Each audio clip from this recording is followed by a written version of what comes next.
ലോകത്ത് ഏറ്റവും കൂടുതൽ ക്രിയേറ്റീവായിട്ട് വാഹനങ്ങൾ ക്രിയേറ്റീവായിട്ട് ഡിസൈൻ ചെയ്യുന്ന നാടാണ് കേരള. ഈ ഫ്രസ്ട്രേഷൻസ്, അതായത് എല്ലാ ആൾക്കാർക്കും ഒരു വീക്ക്നെസ് ഉണ്ടാവും. ഈ വീക്ക്നെസ്സിനെ നമ്മൾ ഇതേ രീതിയിൽ ഉപയോഗിക്കുന്നതിൽ നിന്നും സ്റ്റോപ്പ് ചെയ്താൽ ഇത് എഫക്റ്റ് ചെയ്യാൻ പോകുന്നത് അടുത്ത വീക്ക്നെസ്സിലോട്ടാണ്. അത് ഇതിനകത്തോട്ടാണ്. നിങ്ങളിൽ എത്ര പേര് ഇദ്ദേഹം പറഞ്ഞതിനോട് യോജിക്കുന്നുണ്ട്? പിന്നെ ഇത് ബിഗ് ബോസിലെ ലക്ഷ്മി പറയുന്ന പോലെ ഇത് നോർമലൈസ് ചെയ്യാൻ പറ്റില്ല. നിങ്ങൾ ഒരു ഭാഗം മാത്രം കാണുന്നത് കൊണ്ടാണ് നിങ്ങൾക്ക് കുഴപ്പമില്ലാത്തത്. മറുഭാഗത്ത് എന്താ വെച്ച് കഴിഞ്ഞാൽ ഒരാൾക്ക് പുറത്തിറങ്ങി നടക്കാൻ പറ്റുന്നില്ല. സത്യം പറയാലോ, ഒരാൾക്ക് പുറത്തിറങ്ങി റോട്ടിലേക്ക് കൂടിയും ഒരു സമാധാനത്തോടെ നടക്കാൻ പറ്റുന്നില്ല.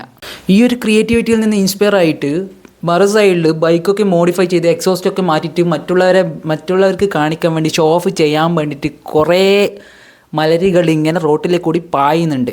ഇത് അമ്മമാർക്ക്, കുട്ടികൾക്ക്, മുതിർന്നവർക്ക്, വയസ്സായവർക്ക്, ഇല്ലെങ്കിൽ നമ്മളെപ്പോലത്തെ യങ്ങേഴ്സിന് നടക്കാൻ പറ്റാത്ത അവസ്ഥയായിട്ടുണ്ട്. സത്യം പറയാം. അപ്പം നിങ്ങൾ ഇത് എല്ലാം കൂടിയിട്ട് നോർമലൈസ് ചെയ്യാൻ നിൽക്കണ്ട. ഓക്കെ, ഇത് ആരും അംഗീകരിച്ച് കൊടുക്കാനും ഒരിക്കലും പാടില്ല.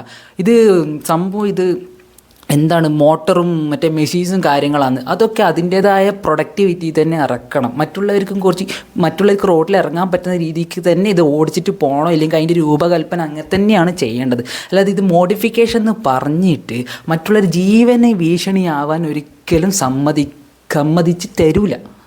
പിന്നെന്ന് പറയുന്നത് ഈ ഒരു വീക്ക്നെസ് കഴിഞ്ഞാൽ പിന്നെ ഇത് നിർത്തലാക്കിയാൽ പിന്നെ അവർ പോകുന്നതും ഇതിലൊക്കെയൊക്കെ ആയിരിക്കും എന്ന് പറഞ്ഞിട്ടാണ്. ഇതിലേക്കുള്ള അവരാണെങ്കിൽ അവരങ്ങനെ നശിക്കണം. അതാണ് എനിക്ക് പറയാനുള്ളത്. അല്ലാതെ പിന്നെ അതല്ലെങ്കിൽ പിന്നെ ഇതല്ലെങ്കിൽ പിന്നെ ഇത് അങ്ങനെയല്ല. ഇവിടെ അതുമാത്രമല്ല, വേറെ പല കാര്യങ്ങളും ചെയ്യാനുണ്ട്. That's all.